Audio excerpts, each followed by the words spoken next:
Hello and welcome to this week's episode of the Scottish Property Podcast. My name is Stephen Clark and I'm joined as always with my co-host Nick Ponte. How are you, Nick? Yeah, all good, thanks. Buzzing to be back, just fresh back from my holidays. Straight on to the Property Podcast, bringing some great guests for the listeners. Absolutely, mate, and you know your priorities, eh? Straight off work, straight into the Scottish Property Podcast. And we've got a fantastic guest today, haven't we? Yes, so we have Lexie Carducci on Instagram. That's just a brand name we got out of her. So that's not actually her real name, which was interesting as well. Yeah, Lexie's a fun. This is a fun, energetic interview. What would you call her? She's definitely a property influencer. Check out her Instagram. You'll see exactly what I mean. She's something like out of the UK's edition of Selling Sunset. She brings so much energy and fashion and flair and colour to her brand, and it's just a cool chat, isn't it?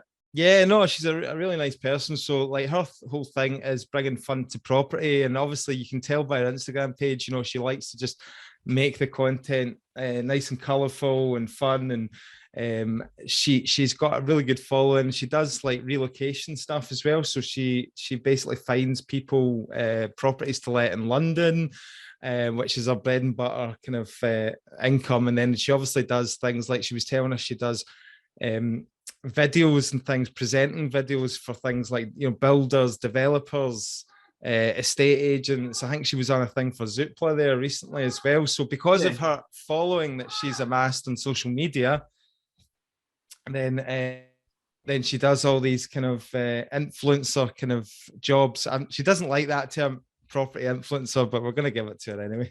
yeah. She would go into detail on how you can kind of monetize many different ways in property and not just the basic traditional methods that you think. But she also owns a buy-to-let portfolio that she's built up in London, and she's just done a flip. And she did go into detail. She told us that her strength wasn't her numbers, but she went into details on the numbers of her latest flip in London, turning a one-bedroom flat into a three-bedroom flat where the profit's over 300,000. So she does go into detail on that one. So it was really good. Yeah. So without further ado, we'll just cut to the interview with Lexie Carducci. Welcome to the Scottish Property Podcast, Lexie Carducci. You are the UK Selling Sunset. Thanks very much for joining us. Thank you so much for having me. I love that. I'll absolutely take that. I'm waiting for Selling Sunset to come to the UK, to be honest. And I feel like we need to get some more men involved. So here we are. We do. The UK's answer to Selling Sunset. Call our men as well. I don't think we would get very far auditioning for it anyway, because as we said, we've not got many properties that are over £1 million in Scotland. So but Scotland I think Scotland has some awesome properties. When we did our tour recently, I thought we saw some amazing properties, and you've got the castles, so you've got to sign up really. To travel hours and hours and hours to see them. But that's the beauty of Scotland. No one can reach you. It's so peaceful. That's what I love the most about it, really. No one was interrupting you. So you were just telling us a story just before we got started there that Lexie Carducci isn't actually your real name. Do you want to give us that story again? No, I know. No, it's not my real name. I hold my hands up and confess. My real name is Alexandra Crispin, but obviously it's funny because I kind of changed my name twice. When I was in primary school, I shortened Alexandra to Ali. So everyone knew me as Ali. And I went to quite a small school. So it kind of was cool. And then I went to do sixth form, and I went to a school where there were 300 people in my year, and everyone was alphabetized by their first name. So I was in classes with Alisons. There was another Alexandra. There was just an Ali. There were about 5 Alis in my class. And I was like, no. I can't deal with this. So I Googled what you could shorten Alexandra to, and I was choosing between Lexie and Sandy. So I could be a Sandy right now. But no, I was like, I like Lexie. She sounds fun. She sounds confident. She sounds cool. So the next day I went in and I was like, yeah, I'm now Lexie. So that's how the Lexie bit came around. But it's so weird to change your name, because up until then, obviously I only knew myself as Ali. And so when I was in classes and I changed my name to Lexie, and the teacher was asking a question, they'd be like, what do you think, Ali? And I'd be like, well, and then I was like, oh, wait, no, that's not me anymore. Or you'd be walking down the high street and someone would be like, Lexie, and just be strolling along. And I'm like, oh, that's me now. Yeah. Sound like Madonna. Reinventing yourself. Exactly. And I honestly think that's what it is. And being from like a performing background, I feel like having a stage name in any scenario actually works out quite well, because you can just get rid of like all your confidence issues. And it's like Beyonce with her Sasha Fierce stuff. Like, you're like, okay, this is my character. Like, she doesn't give a shit. Like, off she goes. Yeah, no, that's good. And speaking of background, do you want to talk us about your background before you got started in property, and what brought you up to getting involved in property? Yeah, so before I started property, I was supposed to be studying media studies at Southampton University, but I quit university before I even began because I had my halls of residence and like everything sorted. And then a really good friend of mine got into a drama school in London, and his parents like sorted him out a 2-bed flat, which is just insane. And he was like, oh, I've got a spare room. Like, why don't you come and live in London? And I was like, okay, cool. So I quit uni before I even began. And yeah, so I ended up in London, didn't have a clue of what I wanted to do. I was too late to get into any other courses. So I basically had to just take something that was on offer at a local college. So I ended up doing, it was like, I can't remember what the course was. It was like makeup, hair and prosthetics for film, television and theatre, which was a great laugh for 2 years. And I didn't have to pay for it because I was still in like that kind of category. So that was just a fun couple of years. And then I had a part-time job working in fashion, just like in a local like little department store in Wimbledon called Ely's, which I still love to shop there. So that's kind of what I did. And then hanging around with my friend, and he was in drama school and all these like very out there, like really confident people. I was like, oh, okay, I quite like this. Like, these people are fun. Maybe I want to go into that. So then I started studying musical theatre. I'm not as good dancer, so I didn't get into any of those schools, but I did get into a school called Tech Music Schools to study vocals. So then I was like, right, okay, I'm going to be a singer. And I kind of always enjoyed singing, but like being from a small town, so originally from Torquay in Devon, you think like you're a big fish in a small pond.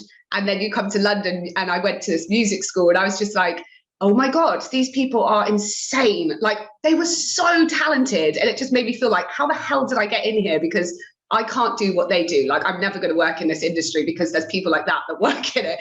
And like my friends that I studied with are now in the West End. They've had #1 hits. Like, they're just insane.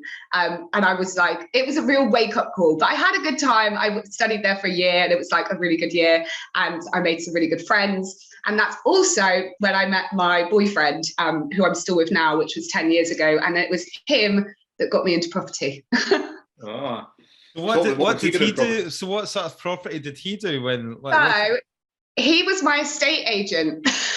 Right. when I went to that school, it's quite a small little school, so you didn't get halls of residence like with that university course. You were given funding to rent privately. So we were like, okay, we just have to go and find somewhere to live, basically. And yeah, he was our estate agent, and we rented a property through him. Massively upsold me, might I add.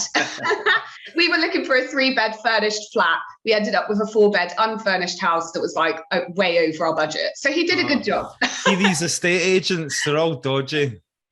Oh, too funny. So like, then I ended up working for him for a little bit, because obviously being at uni, you're like, well, I need to fund my life, so I need some kind of income. So I worked for him like as a Saturday girl, and just did like covered viewings and answered phones and did things like that.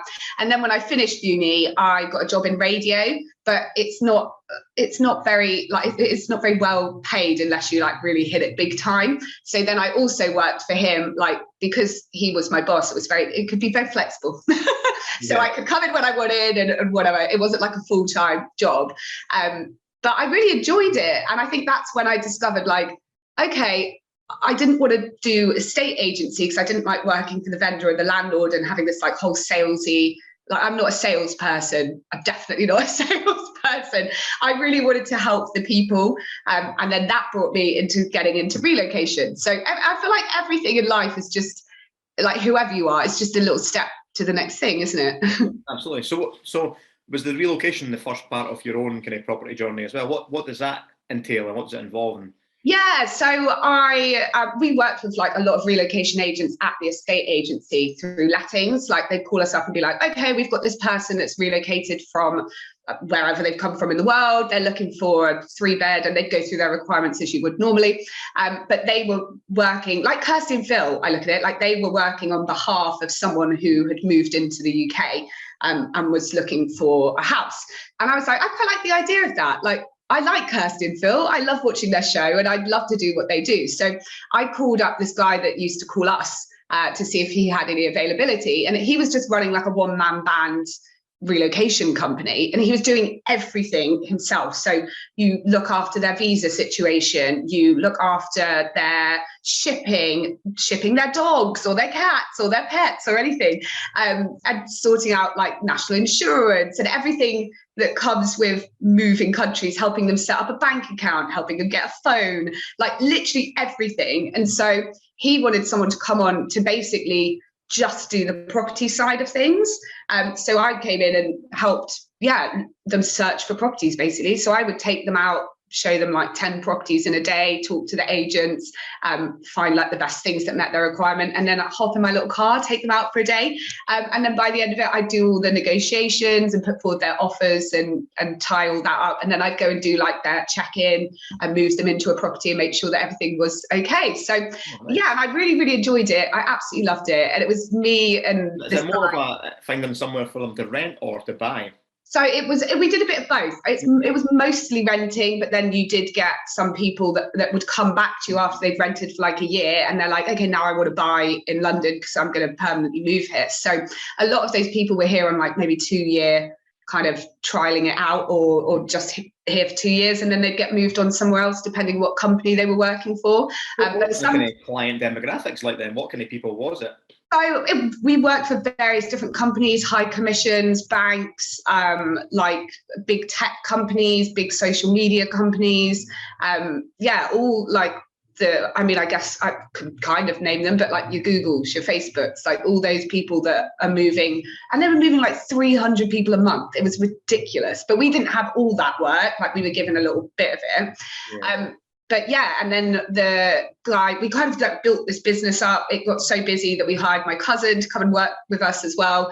And it got to a point where I was doing everything. I started doing all his accounts. I started doing like just everything. And it got to a point where I was like, okay, I'm either going to buy into this business and be a partner in it, or I'm going to take a step back and focus on something else. Because I just was like burning out. It was a time when you're really young, you're working all day, every day, then you're going out to parties or events and whatever, and you just like end up, your weekends, you did nothing but sleep and recover from the busy week that you just had. Yeah. And I just got to a point where I was like, I think I could do this on my own. Like, I don't think I want to be part of a big company and put in even more work. And I just wasn't it just wasn't for me. Like, I came to that crossroads and was like, right, what I'm going to do is take a step back. I'm going to work freelance, continue doing like the home finding bit of it, because that's really what I enjoyed.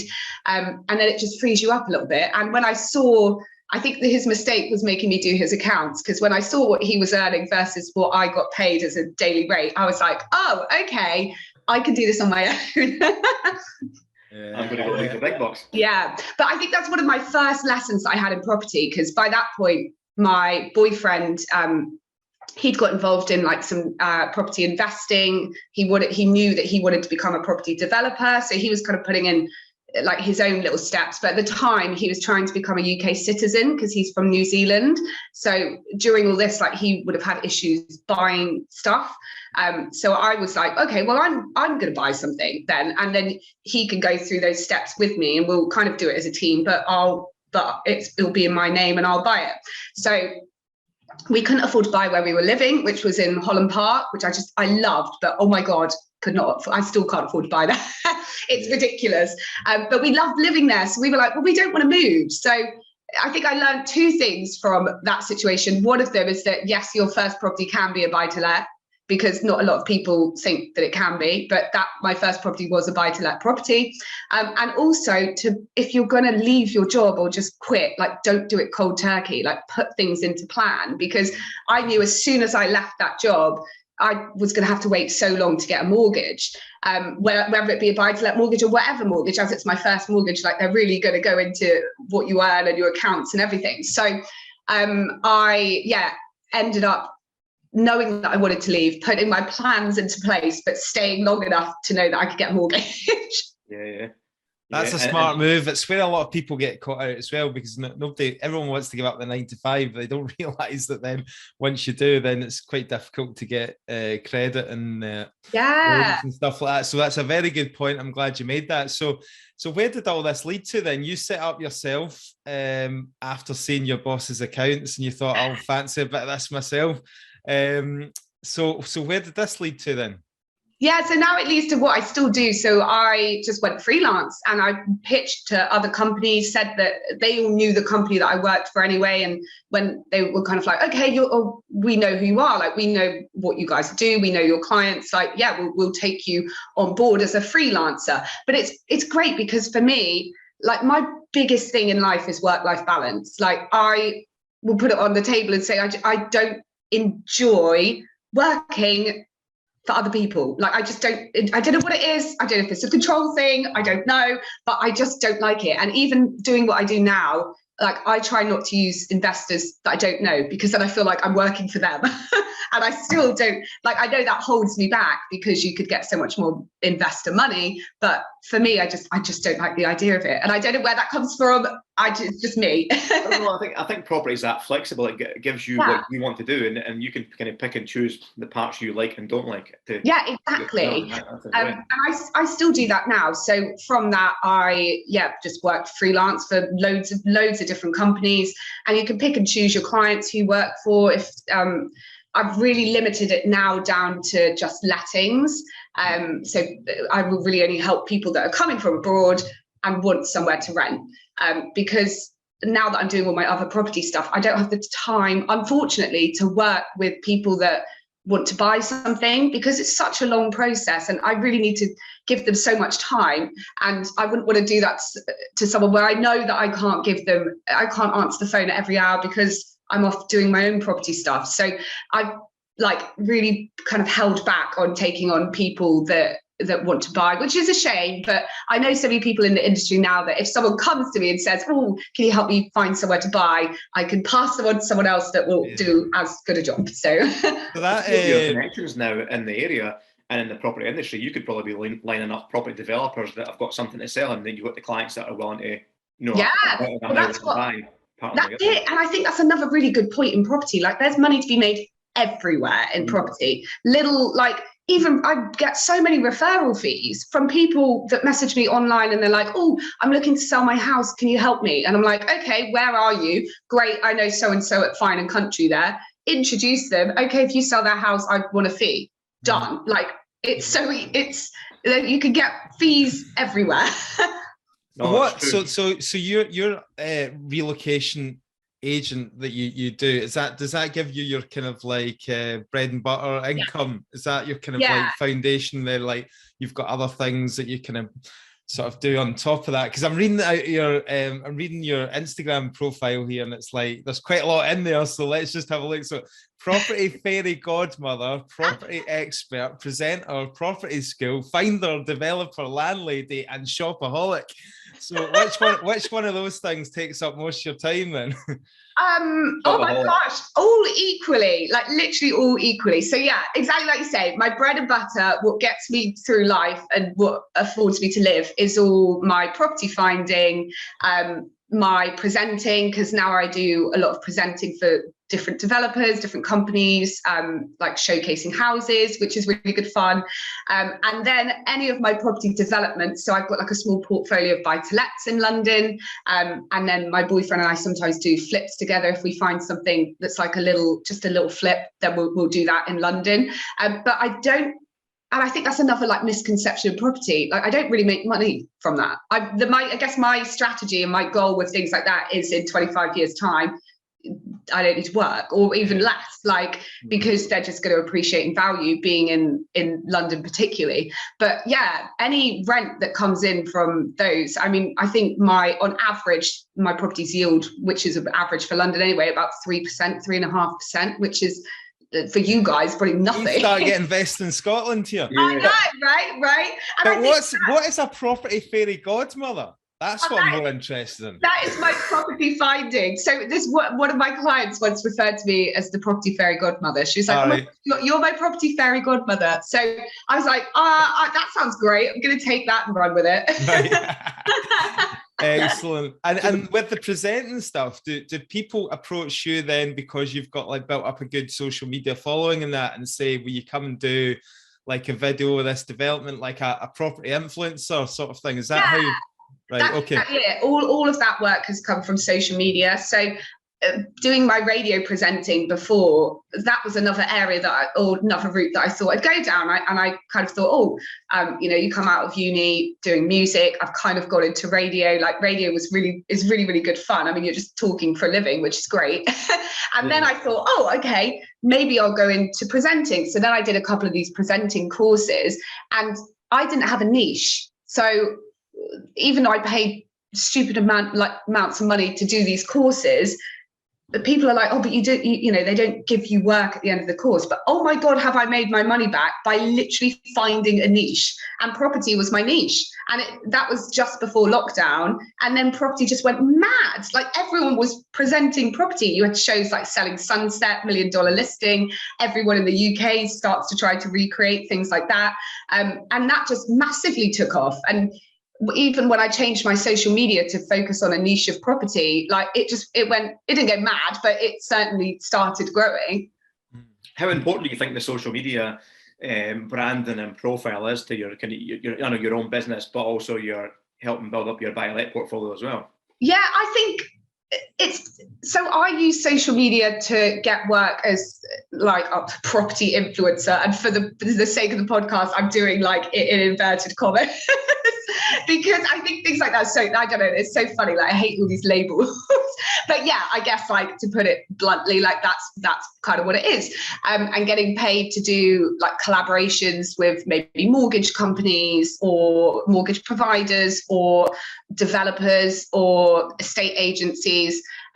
So that's really good. And with this whole change in the Instagram algorithm, it has really like fucked up my engagement. It's really annoying. And I feel like you have to change with what Instagram wants you to do. Like something that was working. I'm glad I'm not the only one finding this. This is freaking, this is really hard at the moment, trying to create reels and come up with it, and your engagement just drops. But I think, I don't know for you, but I think they want you now pay for ads and try and boost your reach. Whereas I was like, okay, you've got to that following. Now we're going to fucking take away from you and not let anyone see it. It's quite frustrating, isn't it? It's so annoying. And I've paid for ads before, but what I then find is then they suck you back in, because you pay for an ad, they know that you're willing to pay for ads now, and then they take your reach when you don't pay for an ad even more, so that you go, okay, I must pay for another ad. Like, I feel like paying for ads was one of the big things that actually messed up my account, really. Yeah, no, I completely agree. I started a workshop during lockdown and paid for a couple of ads, and I think it just sucked the engagement right away from it. Like, I almost instantly, change that profile type to professional or business one again. It just kind of pulls it away, because it's like, oh, you're going to make money from this. Yeah, they know. They know exactly what they're doing. And I think it's one of those things, like Instagram isn't a social media platform. They're making money off ads. Like, that's how they make their money. Yeah. When you get approached by these like developers or other brands and stuff like that, like how much could you be making? Like, how does that kind of world kind of work? You know what I mean? Because I think, everyone wants something different. So I kind of tailor a package towards what they want, and that's whether I'll do anything from like doing a 3-minute long video that's talking about the development, which is where I present it, but I'll also film it myself, I'll edit it myself, I'll script write it myself, and do like everything as a whole package. But then some people maybe have worked with a videographer before, and they just want you to come in and present it, and you're given a script. Sometimes they want you to write the script and present it, but someone else will video it and edit it. So it really depends on what they want. Some people don't even want a long video. Someone just wants you to post something. Someone just wants you to make a reel. Like, someone told me that you should charge, so say my following is massive on Instagram, say your following's like 10k, you could charge £100 a post. Okay. What's the most you've ever made? So I did a 3-minute long video where I did everything. I edited it myself, and I charged £5,000 for it, which I thought was quite good, because what's that out of your life?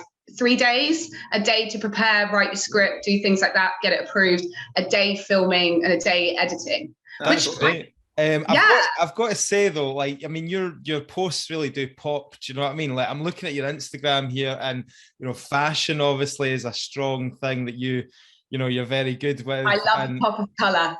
Yeah, and obviously your pictures are, really nice, and I think, you've obviously got to have something, you've got to have a look, haven't you, to succeed in that kind of, in that area. I mean, I think people listening to this that think, oh, that sounds pretty good, I could go out and do a 3-minute video and get paid £5,000. You've obviously put a lot of work into your image. Yeah.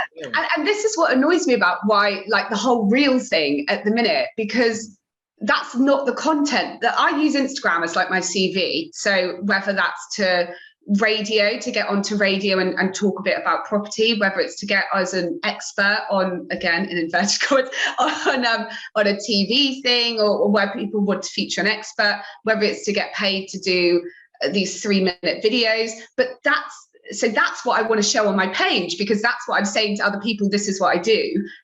But then that's not the stuff that's being pushed at the minute. It's reels.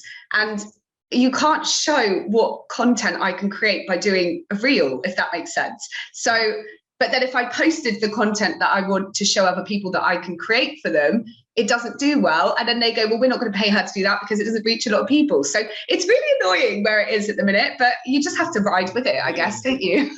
Yeah, I suppose roll with it and adapt and evolve. What's your strategy going forward then to reels, TikTok, what's the next reels one? Just reels. I've got so many reels sat in my drafts ready to post, and I think because they take so long, and it takes so long to make them. Like, I've now just started putting a day aside, like Sunday or a Monday when I'm off or whatever, and just going through other people's reels, like on the little reel tab on Instagram, and just scrolling through and being like, okay, that's a trending sound. How can I make that anything to do with what I do? And then then you get 10 ideas together and you're like, right, okay, I'm going to film those, and I'll change outfit and film them like throughout the day in different locations. And it's long. Like, sometimes I'm like, my boyfriend hates it. Like, he will not help me out, but I get my mum and I'm like, Mum, can you just come and film these for me?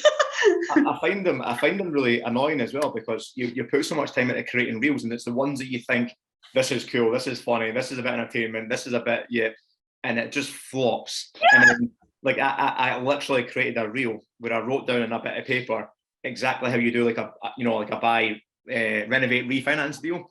And I wrote down just some numbers, and it's like hundreds and hundreds of thousands of views, like just constantly. And it's like, it's not even me, it's not even funny, it's not even talking, it's just a bit of paper with the numbers and explain them. No way! And I'm like, that's because you've tapped into being informative. Like, one of the biggest things I think at the minute is if you can entertain and educate at the same time, like, people go mad for it.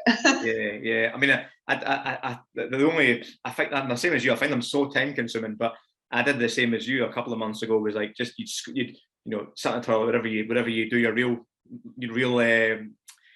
what do you call it, research, and I'm just doing it, and I come up with one, and it was like the Forrest Gump one. I may not be a smart man, but I know there's not something right. And I thought, that's quite a cool sign, I'm going to save that. And literally days later, I'm at a viewing, and the gable end, like an old hotel. It looks like a castle had fallen down. It came off the whole gable end, and I'm like, up in attic looking down, and I'm just videoing all the content. And I was to later on, I'm like, oh, what reels club post? Oh, that sound goes with that video. And I mean, it didn't even take long to do. This was the quickest one. It was like, post a 15-second video with that sound bite on it, and that one done pretty well. But the ones you actually try and take time to try and educate or come up with, just so annoying. Like, it is so annoying. But then at the end of the day, I think, look, if someone, all you need is one of the right person to come across your page, and whatever content you've put out, if it appeals to them, they'll be like, great. So, and it's completely part of the job, isn't it? Because if you don't know which reel that you've spent that hours and hours doing gave you that £5,000 consultancy job, and I'll be the same. I'll get some business will come and I don't know which reel kind of appealed to or came to or followed you from or liked your gate stuff. So it's like, you just kind of keep putting this share there, knowing that something's going to hit with someone and it's going to bring you in some more business and grow your brand, I suppose. Yeah, that's exactly it. And I think that's so, like, to anyone that is like struggling with socials at the minute, because I do think engagement has plummeted massively. Like, just keep going, because at the end of the day, you've got to think, I'm not doing this for the likes. I'm not doing it for, I'm doing it for your own personal reasons, because you want to get this, this, and this, or you want an investor, or, whatever. You think we've become a kind of a society of just scrollers or browsing this and just like flicking through stories or whatever? Because I felt the same when we first started this podcast. You would share the guests, you would go and do a little sound recording off the Zoom and tag you in it. You would share it to your following. I'd get maybe 100 to a couple hundred followers from you. Your Instagrams, both myself and Nick, just grew organically very, very quickly. Whereas, I remember at the start of the year, I think I shared we've done quite a few good interviews with like Nicole Bremner and probably by Kazi, and guys that have got like really, really good following, and they've got good outreach on Instagram. They share the stories, and like I think I got one following from like profiles with hundreds of thousands of followers on it. One clicked in, I was like, that's bad. That's changed a hell of a lot. It has in the last couple of years. Yeah, I totally agree, and it's like, my friend Beth recently, she runs like a really cool events company called Room for Bloom Events, little plug for her. And she blew up from one reel. She just posted, it was one of those ones where she was like, oh my God, I need to post something today. What do I post? Throw this together, chucked it out there, just ignored it for a while. And then her phone was like popping off, and she was like, what is happening? And now, like 3 weeks later, it's had 3 million views and she's gained 50,000 followers. But she said, those 50,000 followers are not people that are going to be buying my stuff. Like, it hasn't actually really made a difference, not even to her likes that much. Like, I find that as well, when that following goes up, you've brought people in that are not really engaged in you as a person. They've not followed your journey for 3 or 4 years, or however long you've been in the platform. They just came into it because of this reel. So if you post up pictures of your dog or your daughter or whatever, what you're up to, you're not getting any engagement because they don't know you enough to like you or engage with it. So I think you're absolutely right. So it's interesting you're saying that, and I think it's important for property investors who are actually trying to get into this space as well. Is probably what kind of tips would you give them right now? Yeah, I think, and I also think number one is like, why are you doing it? Because you have to know that before you, like, I don't want investors from my social media. I don't want people that I'm going to be training on social media. Like, that's not what I'm there to do it for. My social media is really to kind of help people understand property a bit more and make it a little bit more fun. Like, so that's one of my reasons why. And also to get these videos for people to showcase properties or whatever, because I quite enjoy doing that and property presenting, and get picked up by any little radio things or any TV things where you can go on as a property expert and talk about a niche, basically. And I think that's one of the reasons, like, on my social media, I put property expert. Like, in the property industry, I wouldn't call myself an expert because I haven't done a HMO, I haven't done short-term accommodation. I'm not an expert in property, like when you talk to property developers. But from a TV and radio point of view, I've got a niche. I'm a property expert. Like, so I feel like people get really confused with that, and I feel really awful like putting it, oh, I'm a property expert, because it sounds like really up your own ass. But what sort of radio have you done? Radio just things like, I've done things for Radio 1. I do a lot for BBC Radio London. Just talking about how, like, topical property things that are going on in the industry, like when, mortgage rates going up, down, buyers that, and little things like that, how people can get on the property ladder, options for first-time buyers, like those kind of things. And is that quite intimidating? Because, like, obviously, like, I've got no issue with doing podcasts and doing videos and all this, but see if somebody invited me on to like if it was BBC or something like that. It's a friend of mine recently got invited onto one of these things, and it was like they were talking about, they wanted the property expert. So he went on. It's actually Mark Shanter who came on our podcast, and he's a local estate agent in Glasgow here. And it was like he was in the studio with all the kind of, the mics and all that, and the presenter asking questions and stuff like that. It must be quite intimidating, but I guess you get used to it as well after you've done it. I think it's a bit of a strategy in itself, because For me personally, whenever I go on and do anything like that, like I love it and I'm used to that environment, so it doesn't intimidate me because I like genuinely enjoy it. But what intimidates me is the aftermath of if you say something and 100% say it as fact. There's always going to be someone that you've pissed off, or someone that doesn't agree with it, or someone that's found some article from 50 years ago of why it's not a fact. Like, and so it's taught me to be really, really, using words like potentially or because there's people will just politicians must go through that same training. Yeah, because it's like, I mean, you've already swore on the Scottish Property Podcast, and we don't mind because like we swear all the time. But when you go on like the BBC and stuff like that, you really need to watch, don't you? Because obviously it's live. And yeah, like fuck is probably the second other word that comes out my mouth. So yeah, I really, really need to be careful. But I think, I don't know, something switches when you're in that environment that you just know not to say it. I don't know. It's weird. Yeah. And like for my radio show, like I was used to doing that so long. And that really is just chatting shit. Like, it's great. I talked about fashion. I talked about celebrity gossip, but you still, I don't know, you don't swear because I think subconsciously, you're in that environment. Yeah, no, absolutely.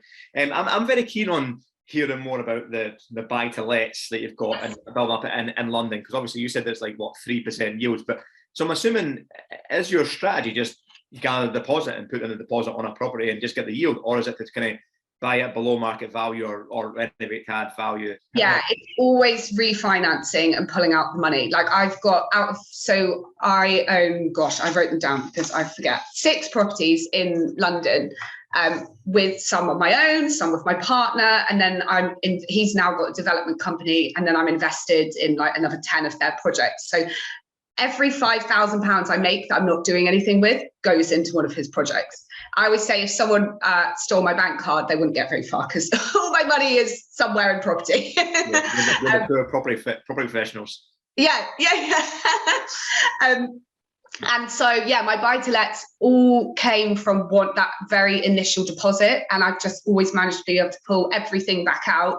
I've got one property that I've got about £12,000 left in, which is annoying, but hey, that was just the market at the time. And then I never really have a strategy up front as to whether I'm going to sell it or whether I'm going to hold it and rent it out. It will really just depend on the market. And I always get in valuations for both kind of sides of it. So for example, the most recent one that I've done, and I wrote down my figures. So one of my big things in property is I'm awful with numbers. I need to get better at it. I run any deal past 3 different people because I'm like, does this make sense? Is this right? Have I done this correctly? And I think it's always from maths. Like when I was little, I didn't enjoy maths. I hated it. I was kind of okay at it once I knew what I was doing and why I was doing it. And that's just spilled over into property. And I feel like in property, you do need to be good with numbers. So I know what X equals then. Say again. You still not figured out what X equals in maths. Oh, exactly. Yeah. X, Y, Z. I'm just not. And it's so funny because when I did the podcast with Kazi, that was one of my things. I was like, Kazi, I've written down everything to do with numbers because I have to have it written down, otherwise I get very confused. And he was like, I'm like that with words. He was like, I'm dyslexic, and I'm like, he's like, I couldn't do what you do and go and talk for ages because I muddle my words. He's like, numbers. He's like, I'm great. I'll do your numbers for you. No, so have you got numbers there to show us? Or I do. Oh, there you go. Very prepared. So this is the most recent one that we've done. It was a 1-bedroom flat that was in Brook Green in London. So we bought it for 375,000. It was a 1-bedroom. So we bought it on a buy-to-let mortgage, rented it out for a little bit whilst we got all planning and everything like that, then switched it to a development finance kind of, I can't remember if it was development finance or a bridging loan. If this one might have been a bridging loan, but some sort of finance, and then put it back to a buy-to-let afterwards. So Did the bridge exit your original buy-to-let while you've done the development and then back? If you want to have that before. Exactly. But that's what we do because I didn't know this until I spoke to Sam Norris, and I will hold my hands up and say that I've probably done it, but you can't buy a buy-to-let and then do all the work whilst your mortgage is on a buy-to-let. I didn't know that until, technically, until like 2 years ago when I spoke to Sam, and I was like, oh, okay, that's interesting. Thanks for the heads up. Yeah, cheers, Sam. But yeah, so I guess it's kind of, that's, you're replacing the buy-to-let with that, if that makes sense. So anyway, and we bought it for 375,000. Costs and everything, the total that we spent on it, when you think of all the works that we did, probably cost about 250 grand. I would think in London, if you're doing just a basic refurb, it's like £150 per square foot. But if you're doing extensions and things like that, I'd whack it up to 250, like just based on the other stuff that I've done. So that worked out about 250 grand. The total we spent on it, legals, the fact that it was an 18-month project and we had to pay, you know, you're paying off mortgages or whatever, no one's renting it out for that whole time whilst it's being done, going through planning, like nightmare. It was how big, what was involved in the renovation then? What was this? We did a loft extension. So we could have flipped it to a 2-bed really easily, because it was about 60 square meters when we bought it, and it was one big kitchen, one big bedroom, one big living room, and a bathroom. And you're like, that's a 2-bed all day long, like done. But you could have got into the loft. So it's a share of freehold, and it came with the freehold to the loft. So we didn't even need to get permission from anyone else really to do, I mean, we did, but yeah, so the loft is ours. So we just went straight into the loft, because I've bought properties before, which is odd, where the loft space is owned by like the main freeholder, if that makes sense. And it doesn't cut, so you've had to buy the freehold to the loft. Yeah, so this one, it came with it, which was an added bonus. So we just decided to go up into the loft and do put like the kitchen reception up there, and then you have 3 bedrooms downstairs, 1 ensuite and a bathroom. So that is my latest one that is up on my Instagram if you want to have a look at it. It's currently for sale. Oh, you decided to flip it? Yeah, so we decided to do a flip because we're actually in it with someone else as well. So I think they really wanted to flip it too, rather than hold it and rent it out. And then you're kind of tied in with those people for life, really, aren't you? Renting it out. But yes, so we decided to flip it mainly based on the market valuation. We thought we'd get 850 for it, and it's on at 950. Like, it's being sold through my boyfriend's agency. They're based a little bit further out of London. So when we were valuing it ourselves, we were kind of like, oh yeah, it's probably about 850, looking at other kind of things that were online that were 900, 925, but they had outside space, they were bigger. Ours wasn't, it's 90 square meters, so it's not a massive 3-bed by any means, and a lot of the other 3-beds were a lot bigger, but it's super modern. It's in a really nice part of the area, brand newly refurbished, high quality. Like, we've put in these amazing crystal doors at the back that like open up to a Juliet balcony, so at least you feel like you're getting some kind of yeah, exactly. And yeah, we've got in 5 local agents from that area to come and value it anyway, just to we were like, well, we're not experts in that area, although we've kind of got an idea. And they all came in, I mean, some people came in at $1 million, like 975, 950, 925. And we were like, oh, okay. So that's why we decided to sell it. Yeah. Why not? Like, so what's the profit margin looking like on that one? So if we sell it for 950, it'd be 305,000. Superb. It's a good return. I mean, I know it's an 18-month project, but that's a phenomenal return, isn't it? Yeah. So people base it on different things, don't they? Like percentage of profit on your gross development value or on the cost. Like, it's interesting because people do things so differently. And where I met someone a couple of weeks ago, and I was like, oh, what do you rate how kind of well a project's done? Is it percentage of cost or percentage of the GDP? And he was like, no, I know a figure in my head that I want to make. Yeah. And I was like, great.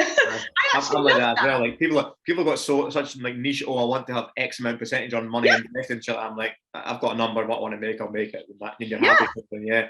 No, that's good. It. How was that one sourced then? Was the market hot? Did you find that on open market, or was that off market? So that was off market, just through a friend. Like, when you being in like our estate agents in our local pocket, because I only invest really in W3, W4, which is Acton and Chiswick. This one came from, so my boyfriend used to have an office in Brook Green. And so you get to know like a lot of the people like around that area. And he sold his business recently to Foxtons, which is a big estate agency in London, but he only sold the lettings book. So he kept hold of his sales side of things. And it was someone that they knew from that office in Brook Green that was like, oh, I've heard about this person that's selling this property. Like, would you want a look in on it? We were like, yeah. So I think what another big lesson in property is like, oh my God, who you know is so important. Absolutely. So important. Like, we know that we'll get deals in this area because we're friends with most of the estate agents. Like, we go down the pub with them. So if a deal comes through their door, before it goes to anyone else, they're going to be like, are you in the market for this? Like, we've just had this come on, and you can get in there before other people. So, and same thing when it comes to like, well, so many things in property, like your team. I mean, I feel like I loved my original projects when you feel like you have to oversee it a little bit more and you learn a bit more because you have to be on site. You don't know who you're working with necessarily, like they've been a recommendation, but you don't know them personally. And so you're kind of always popping in and checking in and seeing what's going on and asking questions or whatever. But now that we know our team so well, I mean, we've got a project, it's not one of mine, it's one of my boyfriend's, but I'm invested in it. And I pop in there all the time if I'm in the area to just go like have a little look, but you're not worried about them because you know that you've worked with them for 4 years now and you know that what they're doing is a good job. So you're really more there for fun. Like for the content, for the social media. For the content. Yeah. So actually, like, I was going to ask that because your whole thing is like, you know, making property fun. So for you, what are the kind of like funnest parts of property? I think it's, for me, it's the like, hello. I've just seen your daughter coming. So cute. It's, for me, the funnest part of property is definitely like the creating side of it. So once like, one is like the architectural side of it. I love trying to put in crazy different things. So one of our next projects, fingers crossed, we're waiting on planning. I'm waiting on planning for 3 projects right now. It's a nightmare. And I feel like I'm in limbo. But one of those projects is going to be a house for ourselves. Fingers crossed if we get it through. And I feel like my life is just me coming up with these wacky ideas and my architect going, no, planning will not have that. But that's one of my favorite parts of property, actually designing a space and being like, okay, that's going to look good there. That's where we should put the kitchen, or coming up, like, it's a bit creative. And I feel like that's where my strengths are, in like having a bit of creative mind. And, you know, when it comes to designing a property and the space, and also the interior design bit of it. So we work with a really, really good interiors like staging company called Inner Pieces. Love them. And they're amazing. And they let you have a say. Like, they won't just come in and be like, okay, this is how we think it should look. You know, we'll sit down with them and be like, oh, you know, this is the theme, we want to go for like boho chic. And they're like, oh my God, we've got all these products. And I just find I get too excited. And I was saying, like, to Stephen before you came on, I said, usually we struggle getting photos, like headshots for guests to promote the podcast, but I don't think we're going to have any issues with you. So you obviously like the camera and doing the video and, you know, the pictures and that as well. So that's fun too. Do you know what I mean? Yeah, that side, exactly. And that side of it, I just love, like, doing all the presenting side of it. I just really enjoy it. I don't know what it is about it, because I know, like, for my boyfriend, public speaking and things like that, it's his worst nightmare. And yet I'm like, but Luke, you're so knowledgeable, because Luke, like, he comes from nothing, and he's built himself this like incredible business that he sold. Now he's got this development company, and he's a little workaholic. And I'm like, you could help so many people start their journey by telling, you know, saying what you had and where you've come from and your journey. And is he not really into it then? He hates it. I did this one job once for Zoopla, where it's like, so Zoopla own Alto, which is like the estate agency software. And I hosted their video cast. And what's it called? Tyron Ash. He pulled out, because they're super busy, aren't they? Like, Tyron Ash is like kind of like the American real estate way, I guess. Like, that's what they do. They've got individual agents that work under his header. But he pulled out of this podcast or video cast that we were creating with not a lot of notice, which is totally fine. Like, he's super busy. And I was like, oh my God, I need this job. Like, I don't want them to just cancel it because we don't have someone. I was like, Luke, you have to come. Like, you would bring something to the table. Like, you have to come and do it. Oh my God, did it take some convincing? He did not want to do it. And I watch it back and I'm like, Luke, you were amazing. And he was like, no, I hate it. He was like, I don't want to see it. It's a difficult thing though. I think when you see the results from what it brings you, you realise how quickly your business can grow by putting yourself out there and the amount of people you can help as well. It does kind of make you do it that a little bit more. But yeah. And just telling people like your story and being like really open and honest with them, because it's funny because I don't feel like I have much of a story, but then there's people out there that have like incredible stories that are hard to tell. Like when listening to Charlotte Edwards, the accidental female property developer, her story is like heartbreaking, but incredible. Like, look what she's done with it. And I feel like not a lot of people actually would be open to talk about things like that. And when I listened to Rosie from Arch Investments saying, you know, how hard they had to work and all the shit they, sorry, all the stuff, all the stuff they had to Listen, she's used to it. It's fine. All the stuff that, this is what the CEO wasn't thinking, all the stuff that they had to go through and how hard it is. Like, you know, they were both working full-time jobs, going up to the Wirral, you know, every other week, whatever it was. And it's people, I feel like being honest is what people want to see in property. And so I love all these people that are sharing their stories, and on your podcast as well. Incredible. Yeah, no, it's good. I'm glad my daughter wasn't actually around listening about London, because it's on the school holidays and she's been on my case constantly. She wants to go to London for some reason. I think because of the Jubilee and stuff, she wants to go and see where the Queen lives and stuff. So I've kind of said to her, like, literally a couple of days ago, so yeah, I'm going to try and tie it in. But, you know, I want to try and tie it in with some business opportunities to go down and network and meet, like, myself or like Caddy. We should do a little event. That would be so good. That's her summer holiday plan then. A couple of days in London. Yeah, it's definitely one of the things that I love about doing the podcast as well, you know, hearing people's stories and like some of the names you've mentioned there as well. It's great to kind of form a little community of, you know, people who are putting themselves out there online as well. Do you know what I mean? So yeah. That's one of the things I love about property. Like the community is amazing. Like, I've never come across someone that's not friendly or not willing to, you know, just explain what they do. Like, and I feel like that's one of the biggest things. Like, I grew up in a town or a family, like, you didn't talk about money and you didn't talk about investing, and neither of my parents are involved in property. Like, my dad owns his own businesses, which I think is where I get my I don't want to work for other people kind of thing. But we didn't talk about money. I still don't know what he earns. So I would have no idea. And I think being open about what you can earn in property and how it works and things like that. I would have loved to have listened to your podcast 10 years ago. Absolutely. I think that, like, Nick always asks, like, the questions when he asks you how much you made from, like, that certain commission. I always find these ones as well, like, it's good to ask them because people are not shy to share them. And then someone could be listening to this podcast and go, do you know what? I'm actually good at X and I can monetize it by doing Y. Whereas, you know, people don't realize that there's so much money to be made, like, from multiple things in property. It doesn't have to be simply buy it, sell it, buy it, rent it. It's so diverse. It's a diverse industry.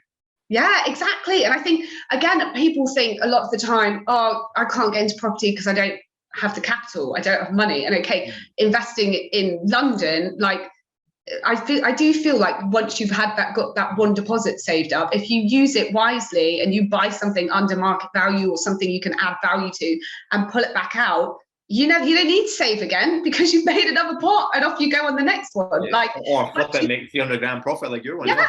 Once you've done one correctly and you haven't lost that deposit, like, you can just keep going and it snowballs kind of. So I think that's another thing that people, like, another thing to get into property. And also, you know, if people don't have a stack of cash, because who does nowadays? Everything's going through the roof, isn't it? But, like, even investing little amounts into other people's property projects and becoming an investor yourself.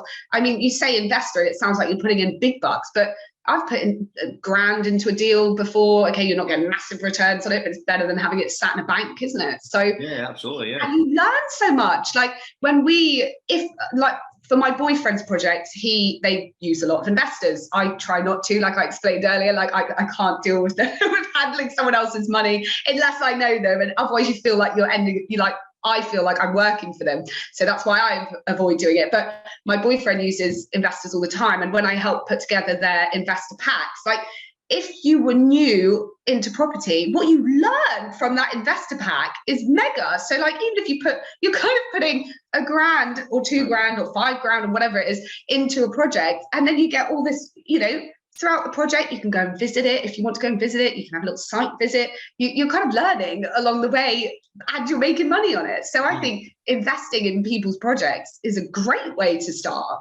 Yeah, absolutely. Yeah, mitigate the risk of doing it yourself by someone that's experienced and got a knowledge and a track record as well. Yeah, exactly. And you're learning along the way. And I'm sure if you knew the person that you're investing into their project and you said, "Oh, can I come and spend a couple of days with you on site and just see what happens?" Like, you're probably going to go, "Yeah, sure, come down and like have a look." Yeah, if they're the ones that are making your project go forward because of the money they put in, you would feel a bit obliged to, come down, come on site. I'll walk you around. I'll explain the numbers. I'll chat to you. I'll give you the information. Yeah, exactly. And I just think, and asking people for help, like, if you don't know something, like, don't be afraid to ask it. There's a million, like we said earlier, like there's a million things that I don't know about certain bits in property, but I'll sure as hell go and ask someone because I want to know it. Yeah. And like you say, the community is so open to learning and people sharing that information.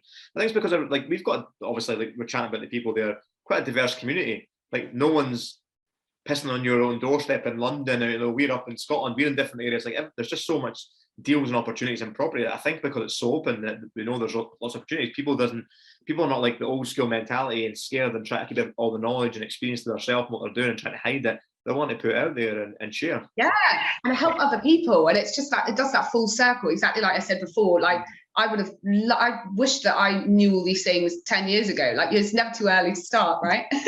I feel like I wanted to ask, learning now. I wanted to ask you one last question from me. Was about, obviously got you on Instagram here, but what's your view on the other social media platforms as well? Do you use anything else to market yourself? Yeah, so I've dabbled in them all, but I feel like Instagram's just my favorite. Like, it's the one that I click with most, and it's the one that I spend my time on. Like, if I was going to a social media platform, I think TikTok's massive. Like, it's massive, but I don't really understand it, if I'm honest. I think it's because we haven't grown up with it. Like, it's a brand new thing. Okay, I'll just chuck any video that I've posted on Instagram onto TikTok, but I kind of do it thoughtlessly because I'm like, oh, it's better to have something up there. Like, I don't know on TikTok if you have to go and engage with people or it's really just down to the luck of the video that you're posting. Like, I don't know. So I think it's definitely something to get involved with, but I don't know a lot about it. And then YouTube, I think, used to be huge, but I used to watch a lot of YouTube, and just instead of watching TV or TV series, I would have found someone on YouTube and watched that. But I don't know how big YouTube is nowadays, but that's just that might just be me personally not having the time to watch so much of long form content. And I'd rather watch like short little bits and little reels on Instagram. Yeah. I don't know, that's just me personally, but YouTube, I think, is a big way to make money. Like, you look at people like Matt and Summer, who do all those big property tours, and they're traveling the world doing it. So I think, and you of course can get paid by YouTube to do it. So I think if you can nail YouTube, like, you can make a lot of money on it. And things like TikTok now, if you've got a certain amount of followers, like, people can gift you money, can't they? And they can pay you for a video and like all this. So yeah. I think we're going to see a change in the way that social media works and getting paid directly from, the social media platform. But I don't think Instagram's quite there yet. Maybe we're all on the wrong one. We could be getting paid by YouTube and TikTok. Next up, big on TikTok. Oh, yes, Nick. Well, I mean, TikTok obviously is one that you can spend hours on and just get lost in it. I mean, I really do find it quite addictive, and I think it's quite a young demographic, right? I mean, obviously, like, our kids and stuff like that are all on it, but I think, if you put in the time now, then eventually in a couple of years' time, it will start showing it will start kind of yielding customers and opportunities, and grow the business and all that. But my wife's just like, why are you bothering that with that rubbish? Do you know what I mean? That's just for kids. But that's exactly what my boyfriend's like. Like he's like, what? I don't know why you do this. I know it's definitely. I think what you're saying there about the YouTube as well. I think that YouTube's good for certain things too, but again, it's like it's putting in the time, the effort to come up with, like, the long form stuff can be quite hard going. But listen, this chat has been brilliant. I think a lot of people, like you say, it's all about trying to have some fun with property as well. So I love your kind of philosophy on that. And really appreciate you spending the time. If there's something that we could like promote or help you out with, like, how are you looking to kind of grow your brand or your business? Yeah, that's so kind of you. Like, again, like in the industry, I just feel like everyone pulls together. It's so nice. But gosh, I don't know what I'm trying to do right now. Well, I guess for me, we have to bring Selling Sunset to the UK. Yeah, basically, and just sign me up for that. Done. But no, if you hear of any people, TV, radio, that kind of thing, because that's a long-term goal of mine. Like, I would love to do a property TV show as a property finder, like a modern version, maybe for younger people, of like Kirsty and Phil's Location. Like, that would be a long-term goal of mine. So if you ever hear of anyone that's looking for someone, there you go. You can help me out with that. Not at all. We'll post your social medias in the show notes as well on the podcast. Thanks very much for joining us on the Scottish Property Podcast. It's been a great chat. Very fun. Thank you so much for having me. Honestly, I've had so much fun. And I think that's one final thing to say to people, like, as another little bit of advice, is exactly like I just did. Tell people what you want. People aren't mind readers. Like, put it out there. Tell people what you're doing. Tell people what you want to achieve. Absolutely. Thanks very much, Lexie. I appreciate that. Thanks, guys. Nice to see you. Thank you so much. Take care. Bye. So hope you enjoyed that interview with Lexie. You can tell in the background here, the summer holidays, a few interruptions from kids and stuff. So yeah, we had a great chat and hope you guys got some value from that. Follow Lexie on Instagram. She's got a really colourful page. And if you're not interested in property, then you can follow her for her fashion as well. Yeah, absolutely. Guys, please leave us a review and follow us on social media, engage with us. If you're listening to the podcast, posting your story, myself and Nick will reshare it. And we're hoping to see you at the next network event. So it's the first Wednesday of every month in Edinburgh, Glasgow, Aberdeen and Dundee. Brilliant, guys. Thanks for your support as always, and we'll speak to you again next week. Thanks, guys.